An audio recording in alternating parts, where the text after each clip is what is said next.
आज का जो मेरा वीडियो है वो है ब्रह्मचर्य के नाश से होने वाले दुष्परिणाम। जो लोग ब्रह्मचर्य को बार बार खंडित करते हैं उन्हें पता भी नहीं होता है कि उनको कितनी सारी परेशानियों का सामना करना पड़ सकता है। और जो लोग ऐसा करते हैं उनको पता चल भी रहा होगा, लेकिन उनको ये नहीं पता होता है कि किस कारण से ऐसा हो रहा है। तो आज मैं आपको उसी से संबंधित 17 ऐसे ही पॉइंट्स बताऊंगी जो कि ब्रह्मचर्य को नाश करने से उसका जो दुष्परिणाम है वो आपको देखने को मिलता है। हम मनुष्यों के भीतर बहुत सारी शक्तियां होती है, लेकिन जब हमें कोई दुर्गुण ऐसा लग जाता है, कोई बुरी आदत लग जाती है, तो इससे हम धीरे धीरे खुद ही खोखले होते चले जाते हैं और फिर हर तरफ असफल होने लग जाते हैं। हमें कोई हरा नहीं सकता है, इतनी तो किसी की ताकत ही नहीं है। लेकिन जब हम अपने भीतर दुर्गुणों को पलने देते हैं, बुरी आदतों का शिकार हो जाते हैं, तो इससे हम खुद ही इससे खोखला होते चले जाते हैं और जीवन में हर तरफ हार ही हार हमें मिलती है। तो चलिए जानते हैं कि ब्रह्मचर्य के नाश से क्या क्या इसके दुष्परिणाम हो सकते हैं। पहला पॉइंट है शर्मिंदगी महसूस होना। जो व्यक्ति ब्रह्मचर्य का बार बार नाश करता है, ऐसा व्यक्ति हर जगह शर्मिंदगी महसूस करता है और दूसरों के सामने वो आंख मिलाकर बात भी नहीं कर पाता है। दूसरा है उदास चेहरा। जो व्यक्ति बार बार अपने ब्रह्मचर्य का खंडन करता है, ऐसे व्यक्ति का चेहरा बहुत ही ज्यादा उदास होने लग जाता है। उसके चेहरे से खुशी गायब भी हो जाती है, क्योंकि वीर्य ही हमारे शरीर की नींव है। तो जो व्यक्ति वीर्य को बार बार बर्बाद करता है, ऐसे व्यक्ति का चेहरा बहुत ही ज्यादा उदास होने लग जाता है और उसके चेहरे से, उसके जीवन से खुशियां गायब ही होने लग जाती है। तीसरा है क्रोधी स्वभाव का होना। जो व्यक्ति वीर्य का नाश करता है, ऐसा व्यक्ति बहुत ही ज्यादा चिड़चिड़ा हो जाता है। छोटी छोटी सी बातों में भी वो बहुत ही ज्यादा क्रोध करने लग जाता है, उसे गुस्सा आ जाता है। अपने गुस्सा के ऊपर वो काबू ही नहीं कर पाता है। हर बात में चिड़चिड़ करते रहना, क्योंकि वो भीतर से खोखला हो रहा है, इस कारण से ऐसा होता है। तो ये भी एक बहुत ही बड़ा कारण है वीर्य नाश होने के कारण। चौथा है चेहरे की लालिमा समाप्त हो जाती है। अब देखिए, वीर्य हमारे शरीर की नींव है।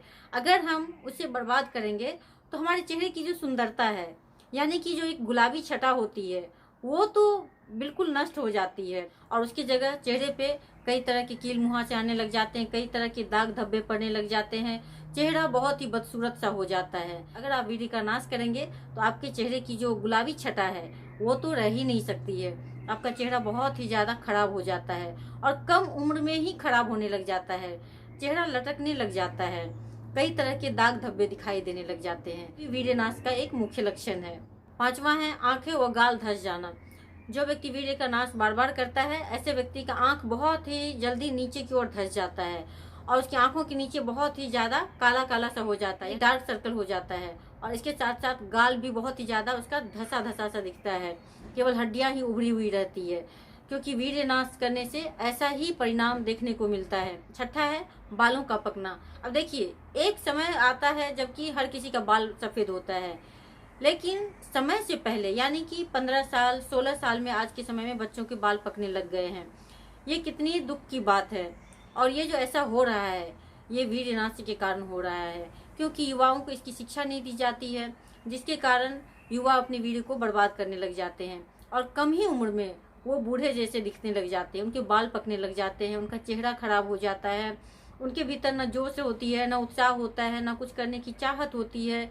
तो इस तरह से 15-16 साल में ही ये सब चीजें शुरू हो जाती है। सातवां पॉइंट है किसी भी अच्छे कार्य में मन न लगना। जो व्यक्ति अपने वीर्य का नाश करता रहेगा, ऐसा व्यक्ति के भीतर तो बहुत सारी बुराइयां जन्म ले लेती है।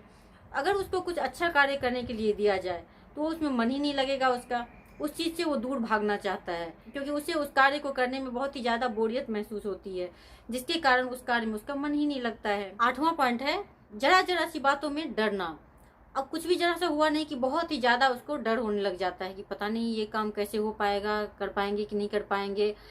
कुछ ज्यादा ही डरावने स्वभाव के ऐसे व्यक्ति हो जाते हैं, जिसके कारण वो जीवन में आगे नहीं बढ़ पाते हैं। 9वां पॉइंट है नींद न आना। जो व्यक्ति वीर्य को बार बार नष्ट करता है, ऐसे व्यक्ति को रात में जब वो सोने जाता है तो उसको नींद ही नहीं आती है। ऐसे व्यक्ति का शरीर बहुत ही ज्यादा कमजोर होता है, उसके मन में कुविचार चलते रहते हैं, जिसके कारण जब वो सोने जाता है तो फिर वो उस समय सो भी नहीं पाता है। और अगर वो सो जाता है तो जब कोई उठाने जाता है तो उठना नहीं चाहता है, उसको कुंभकर्ण की जैसे नींद आ जाती है, क्योंकि शरीर बहुत ही ज्यादा खोखला रहता है, जिसके कारण नींद बहुत ही ज्यादा आने लग जाती है। तो ये भी इसका एक बहुत ही बड़ा दुष्परिणाम है। उसके बाद 10वां पॉइंट है आलसी होना।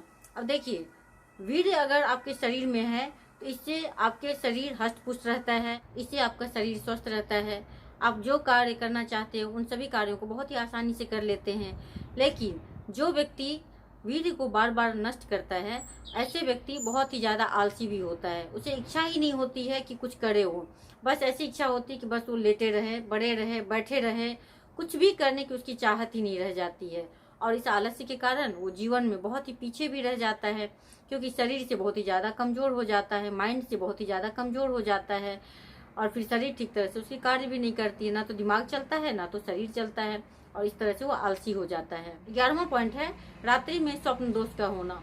जो व्यक्ति ब्रह्मचर्य को बार बार नष्ट करता है, ऐसे व्यक्ति को ही रात में स्वप्न दोष की भी प्रॉब्लम आती है, और स्वप्न दोष के कारण उसे बहुत सारी मुसीबतें भी उठानी पड़ती है, क्योंकि उसके दिमाग में उसी तरह के विचार चलते रहते हैं, वैसा ही उसका मन रहता है, उसका शरीर रहता है, जिसके कारण जब वो रात में सोता है तो फिर उस समय में उसे स्वप्न दोष होने के भी चांसेस बढ़ जाते हैं। बात का पॉइंट है वीर्य का पतला होना। जो व्यक्ति बार बार ब्रह्मचर्य को खंडित करेगा, ऐसे व्यक्ति का वीर्य पतला होना ही है, और पतले वीर्य के कारण बहुत सारी प्रॉब्लम भी होती है। कई बार तो वो बच्चे भी पैदा नहीं कर पाते हैं, और अगर करते भी हैं वो बच्चा बहुत ही ज्यादा कमजोर और बीमार होकर आता है। ब्रह्मचर्य को अगर आप बार बार खंडित करेंगे तो इससे आपको टॉयलेट की समस्याएं शुरू हो जाती है, और फिर क्या होगा, जितनी बार आप टॉयलेट जाएंगे उतनी बार आपका वीर्य उस टॉयलेट के साथ में बाहर आना शुरू हो जाता है। ये भी बहुत ही बुरा है। देखिए, टॉयलेट के साथ साथ आपका अगर वीर्य बाहर जा रहा है तो कितनी कीमती चीजें आपके बाहर जा रही है। जो चीजें आपके शरीर के लिए इतना आवश्यक है वो चीजें आपके टॉयलेट के साथ बाहर निकल जा रही है। 14वां पॉइंट है खुद को समाप्त करने की इच्छा। जो व्यक्ति वीर्य का रक्षण नहीं करेगा, ऐसे व्यक्ति मन से, शरीर से बहुत ही ज्यादा कमजोर हो जाता है, डिप्रेशन में चला जाता है, और फिर उसे बहुत ही अकेलापन लगता है। ऐसा व्यक्ति खुद को बहुत ही अकेला महसूस करता है, जिसके कारण उसे ऐसा लगता है कि इस जीवन को ही मैं समाप्त कर लूं। तो ऐसा विचार उसके मन में आने लग जाता है, और आज के समय में ऐसा हो भी रहा है, बहुत ही ज्यादा हो रहा है। 15वां पॉइंट है मेरुदंड का झुक जाना।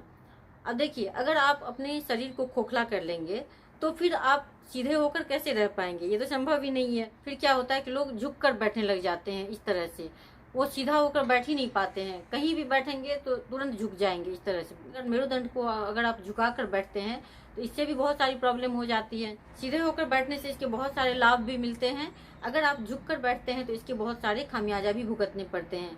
लेकिन जो व्यक्ति ब्रह्मचर्य का नाश करता है, ऐसे व्यक्ति का मेरुदंड बहुत ही जल्दी झुक जाता है और वो हमेशा झुक कर ही बैठता है, तो ये अच्छा नहीं होता है। उसके बाद 16वां पॉइंट है अंधेरा छा जाना। अब अगर आप शरीर से कमजोर रहेंगे, माइंड से कमजोर रहेंगे, तो ऐसा हो जाता है कि कहीं पे आप बैठे हुए हैं और बैठकर अगर आप उठते हैं, खड़े होते हैं, तो ऐसा लगेगा जैसे कि एकाएक अंधेरा सा छा गया है, आपकी आंखों के सामने में अंधेरा हो गया है। ऐसा होता है क्योंकि आपके शरीर के भीतर की जो ताकत थी आपने उसे बाहर करके फेंक दिया है। 17वां पॉइंट है याददाश्त कमजोर होना।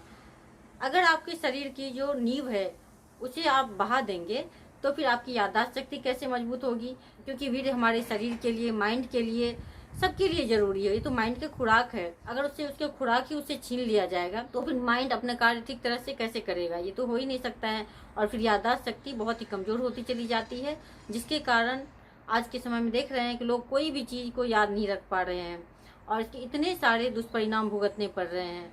तो अगर आप ब्रह्मचर्य को बार बार खंडित कर रहे हैं, आपको इसके बारे में नहीं पता है, तो अभी से बंद कर दीजिए और अपने वीर्य की रक्षा कीजिए। आप अपने शरीर को शक्तिशाली बनाइए, माइंड को शक्तिशाली बनाइए, अपने विल पावर को बढ़ाइए। इसके साथ साथ और भी बहुत सारे इसके दुष्परिणाम हैं, मैं तो केवल इसमें 17 ही पॉइंट्स बताई हूँ। जो लोग वीर्य नाश करते हैं उनको खुद ही पता चलता होगा कि इसके कितने सारे खामियाजा है, कितना दुष्परिणाम उन्हें भुगतना पड़ता है। इसीलिए वीर्य को बचाइए, उसे बर्बाद मत करिए। यही आपके शरीर के लिए, माइंड के लिए आधार है, इसे आप बर्बाद मत